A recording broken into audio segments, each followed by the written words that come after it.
कल्पना करा, साल आहे 2019. FBI ची एक टीम हेलिकॉप्टरमधून एका सुंदर, शांत कॅरिबियन बेटावर उतरतेय. हां. वरून पाहिलं तर ते एखाद्या नंदनवनासारखं दिसतंय. निळशार पाणी, हिरवीगार झाडी, पांढरी शुभ्र वाळू. अगदी. पण ही टीम तिथे सुट्टीसाठी आलेली नाहीये.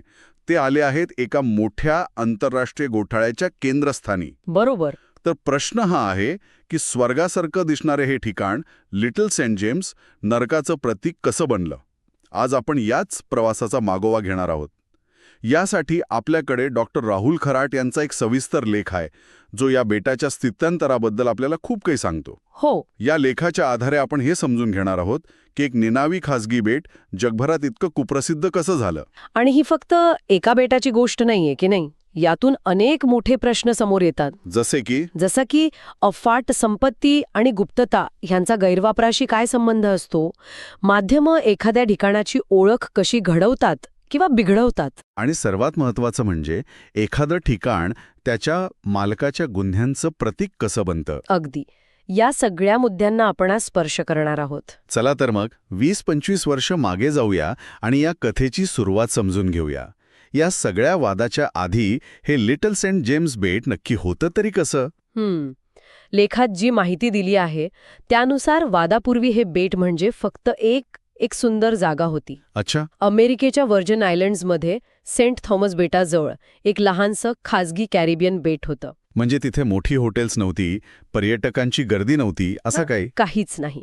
त्याचं वैशिष्ट्यच होतं त्याची शांतता आणि त्याचा खाजगीपणा. इतिहासात त्याचं काही विशेष महत्त्वही नव्हतं. म्हणजे ते फक्त श्रीमंत लोकांसाठी एक ठिकाण होतं जिथे ते जगाच्या नजरेपासून दूर राहू शकतील. एक प्रकारची गेटअवे जागा. अगदी. तुम्ही एका महत्त्वाच्या मुद्द्याला हात घातलाय. जगाच्या नजरेपासून दूर हेच त्याचं मुख्य आकर्षण होतं. ते एक महागडं मालमत्तेचं ठिकाण होतं, जे अशा लोकांना आकर्षित करत होतं ज्यांना प्रसिद्धी नको होती, ज्यांना स्वतःच्या खाजगी आयुष्यात कोणाची ढवळाढवळ नको होती. म्हणजे त्याचं सौंदर्य आणि एकांत हेच त्याचं सेलिंग पॉइंट होतं. बरोबर. तेव्हा या बेटाची ओळख पूर्णपणे सकारात्मक होती, एका शांत नंदनवनासारखी. आणि मग 1998 मध्ये या शांत नंदनवनाच्या कथेत एका नवीन पात्राचा प्रवेश होतो, जेफ्री एप्स्टाईन. हो. त्याने हे बेट विकत घेतला. मग काय बदल झाला? एप्स्टाईनने हे बेट विकत घेतल्यानंतर त्याचं स्वरूपच बदलायला सुरुवात झाली. म्हणजे काय केलं त्याने? त्याने तिथे एक मोठा विला बांधला, अनेक गेस्ट हाऊसेस, हेलिपॅड आणि बरीच आलिशान बांधकामं केली. अच्छा. एवढंच नाही, त्याने जवळच असलेलं ग्रेट सेंट जेम्स नावाचं आणखी एक बेट विकत घेतलं. म्हणजे त्याने त्या जागेला एक भव्य खाजगी कंपाऊंडमध्ये बदललं. पण सुरुवातीला हे सगळं एका सामान्य अब्जाधीशाच्या जीवनशैलीसारखंच वाटत असेल ना? हो, अगदी तसंच. म्हणजे स्वतःचं खाजगी बेट असणं, तिथे मित्र आणि महत्त्वाच्या लोकांना बोलवणं, यात तेव्हा काहीच गैर वाटलं नसेल? नाही ना, अजिबात नाही. लेखात स्पष्ट म्हटलं आहे की सुरुवातीला हे बेट त्याच्यासाठी न्यूयॉर्क किंवा पॅरिसमधल्या घरांप्रमाणेच होतं. एक स्टेटस सिम्बॉल. अगदी. एक स्टेटस सिम्बॉल. तो तिथे व्यवसाय, शिक्षण, राजकारण, विज्ञान या क्षेत्रातील मोठ्या आणि प्रतिष्ठित लोकांना पाहुणे म्हणून बोलवत असे. आणि या पाहुण्यांमध्ये फक्त अब्जाधीशच नव्हते असंही लेखात म्हटलंय. हो, अगदी. काही देशांचे माजी पंतप्रधान, नोबेल पारितोषिक विजेते शास्त्रज्ञ आणि हॉलिवूडचे मोठे तारेही होते. म्हणजे या प्रतिष्ठित पाहुण्यांच्या येण्या-जाण्यामुळे त्या बेटाला एक प्रकारची अभेद्य प्रतिष्ठा मिळाली होती का? जणू काही इथे काही चुकीचं घडूच शकत नाही. हो. तुम्ही त्याला एक प्रकारचे रेप्युटेशन शील्ड किंवा प्रतिष्ठेचं कवच म्हणू शकता. जेव्हा इतके मोठे आणि सन्माननीय लोक एखाद्या ठिकाणी जात असतात तेव्हा सामान्यतः कोणाला संशय येत नाही की नाही? बरोबर. त्यामुळे त्यावेळी या बेटाची चर्चा फक्त श्रीमंत लोकांच्या वर्तुळात किंवा लक्झरी मासिकांमध्ये होत होती. लोकांच्या नजरेपासून दूर पाहुण्यांचं मनोरंजन करण्यासाठी एक जागा. इतकीच त्याची ओळख होती. हो. पण हीच लोकांच्या नजरेपासून दूर असण्याची गोष्ट खरं तर नंतरच्या काळात या कथेचा सर्वात महत्त्वाचा आणि तितकाच गळत पैलू बनली. तर सुरुवातीला हे सगळं अगदी सामान्य वाटतंय. मग नक्की असं काय घडलं की या बेटाची ओळख इतकी नकारात्मक झाली?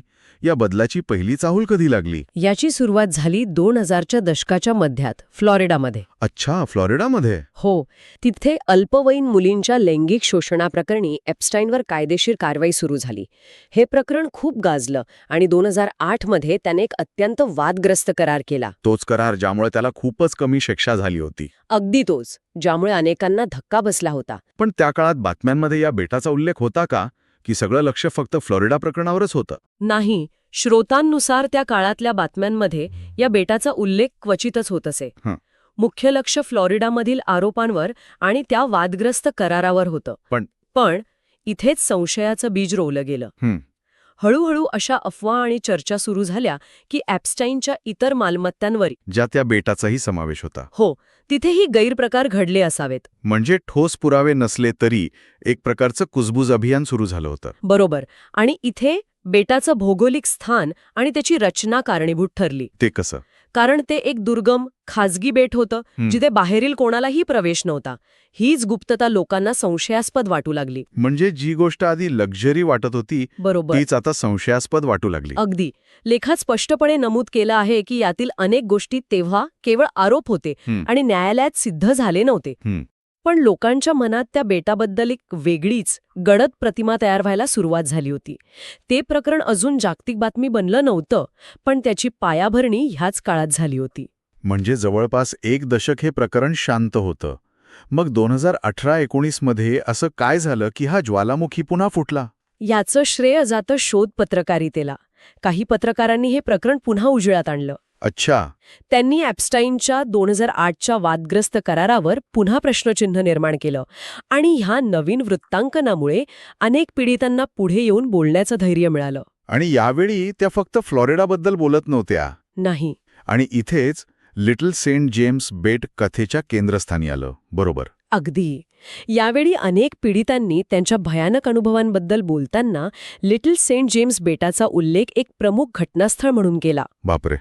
त्यांनी वर्णन केलं की कसं हे बाहेरून सुंदर दिसणारं बेट त्यांच्यासाठी एक तुरुंग बनलं होतं. म्हणजे जे ठिकाण बाहेरच्या जगासाठी एक स्टेटस सिम्बॉल होतं, तेच पीडितांसाठी अत्याचाराचं केंद्र बनलं होतं.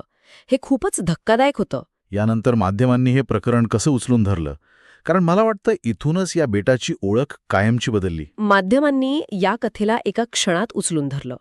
त्यांनी या बेटाला टोपण नावं द्यायला सुरुवात केली. ॲप्स्टाईनचं बेट. हो, ॲप्स्टाईनचं बेट, पेडोफाईल आयलँड, पापांचं बेट, अशी अनेक टोपण नावं. आणि ही नावं लगेचच लोकांमध्ये पसरली. हो. बेटाचे आकाशातून ड्रोनने घेतलेले फोटोज आणि व्हिडिओज जगभर फिरू लागले. त्या बेटावरची ती निळी पांढऱ्या पट्ट्यांची विचित्र इमारत, जी मंदिरासारखी दिसत होती, हो, ती तर एक गूढ प्रतीकच बनली. या व्हिज्युअल्समुळे त्या निर्जन जागेला घोटाळ्याशी जोडणारी एक ठोस दृश्य ओळख मिळाली. इथे प्रतिकात्मकतेची ताकद दिसून येते. एक नाव किंवा एक फोटो संपूर्ण कथेचं सार सांगून जातो. खरंय. आणि ही केवळ प्रतिकात्मकता नाहीये, तर एक प्रकारचा वैचारिक शॉर्टकट आहे. वैचारिक शॉर्टकट. हो, म्हणजे ॲप्स्टीनचं बेट म्हटल्यावर लोकांना संपूर्ण कथा आठवते. संपत्ती, भ्रष्टाचार, शोषण, गुप्तता. अच्छा. माध्यमांना एका शब्दात संपूर्ण घोटाळा सांगता येतो आणि ऐकणाऱ्याच्या मनात एक चित्र उभं राहतं. हीच प्रतिकाची खरी ताकद आहे. आणि जी गुप्तता एकेकाळी या बेटासाठी लक्झरी होती, तीच आता गैरकृत्य लोपवण्याचं प्रतीक बनली. अगदी. संपत्तीच्या आड लपण्याचं आणि कायद्याच्या कक्षेबाहेर राहण्याचं प्रतीक. आणि मग 2019 मध्ये ॲप्स्टाईनला अटक झाली. आणि त्यानंतर ह्या प्रकरणाला एक वेगळंच वळण लागलं. हो. 2019 मध्ये लैंगिक तस्करीच्या गंभीर आरोपांखाली त्याला न्यूयॉर्कमध्ये अटक झाली. या अटकेने जगभर खळबळ माजली. आणि मग काही महिन्यांतच तुरुंगातच त्याचा मृत्यू झाला. हो, ज्याला अधिकृतपणे आत्महत्या म्हटलं गेलं. या घटनेनंतर हे प्रकरण एका छोट्या बातमीतून एका मोठ्या जागतिक षड्यंत्राच्या कथेत रूपांतरित झालं. त्याच्या मृत्यूनंतर बेटाचं काय झालं?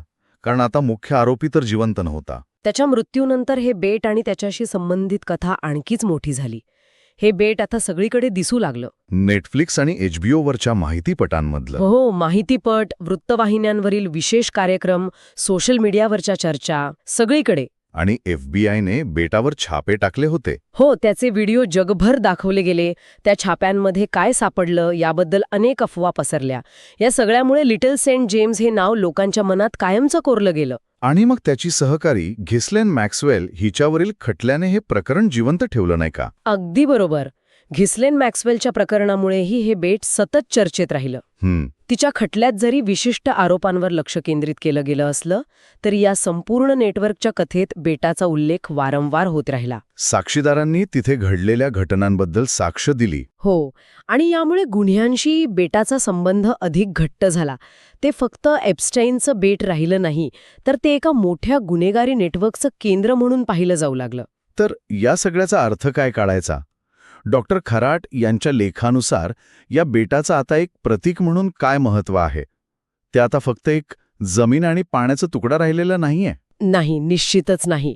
हे बेट आता अनेक गोष्टींचं प्रतीक बनलंय. पहिलं आणि सर्वात महत्वाचं म्हणजे ते याचं प्रतीक आहे की अफाट संपत्ती आणि सत्ता कशी जबाबदारी आणि कायद्यापासून दूर राहण्यासाठी सुरक्षित जागा निर्माण करू शकते. अगदी. माझ्याकडे इतके पैसे आहेत की मी स्वतःचं बेट विकत घेऊ शकेन, जिथे मला कुणीही हात लावू शकणार नाही. ही मानसिकता यातून दिसून येते. म्हणजे ते उच्चभ्रू लोकांच्या गैरवर्तणुकीचा एक शॉर्टकट बनले असं म्हणता येईल का? हो, अगदी तसंच. ॲप्स्टाईनचं बेट हा शब्दप्रयोग आता फक्त एका जागेपुरता मर्यादित राहिलेला नाहीये. तो एक वाक्प्रचार बनलाय. हो, तो श्रीमंत आणि शक्तिशाली लोकांच्या नैतिक भ्रष्टाचारासाठी वापरला जाणारा एक वाक्यप्रचार बनला आहे. आणि यामुळे एक महत्वाचा सामाजिक प्रश्न निर्माण होतो. तो म्हणजे अशा शक्तिशाली लोकांच्या अत्यंत खाजगी जागांवर समाज म्हणून आपण नजर कशी ठेवणार? बरोबर. त्यांची गुप्तता त्यांच्या गैरकृत्यांसाठी ढाल बनता कामा नये. लेखात याबद्दल आणखी एक महत्त्वाचा मुद्दा मांडला आहे. तो म्हणजे सिद्ध झालेले गुन्हे आणि ऑनलाईन अफवा यांच्यातील फरकाचा. हो, आणि तो खूप महत्वाचा मुद्दा आहे. स्त्रोतामध्ये सूचना दिली आहे की न्यायालयात सिद्ध झालेल्या गोष्टी आणि इंटरनेटवर किंवा सोशल मीडियावर पसरलेल्या अफवा आणि षड्यंत्राचे सिद्धांत यांच्यात फरक करणं आवश्यक आहे. या प्रकरणामुळे अनेक खऱ्या पीडिता समोर आल्या आणि त्यांना न्याय मिळवण्याचा मार्ग मोकळा झाला. हे सत्य आहे. पण त्याच वेळी या प्रकरणाभोवती अनेक खोट्या आणि सनसलाटी कथाही रचल्या गेल्या. त्यामुळे तथ्य आणि काल्पनिक कथा यातला फरक ओळखणं महत्त्वाचं आहे असं लेखक सुचवतात. अगदी. ॲप्स्टाईनच्या मृत्यूनंतर या बेटांच्या मालकीचं काय झालं? त्या अजूनही त्याच्या इस्टेटच्या नावावर आहेत का? नाही. ॲप्स्टाईनच्या मृत्यूनंतर त्याच्या पीडितांना नुकसान भरपाई देण्यासाठी एक फंड तयार करण्यात आला. अच्छा. आणि या फंडासाठी पैसे उभे करण्यासाठी त्याची सर्व मालमत्ता विकली गेली, ज्यात या दोन्ही बेटांचा समावेश होता, लिटल सेंट जेम्स आणि ग्रेट सेंट जेम्स. मग कोणी विकत घेतली ती बेटं? ही बेटं शेवटी एका अब्जाधीश व्यावसायिकाने विकत घेतली. आणि या नवीन मालकाची काय योजना आहे? ते या बेटाचं काय करणार आहेत? नवीन मालकांनी असं जाहीर केलं आहे की ते या बेटांवर एक लक्झरी रिसॉर्ट विकसित करणार आहेत. एक रिसॉर्ट?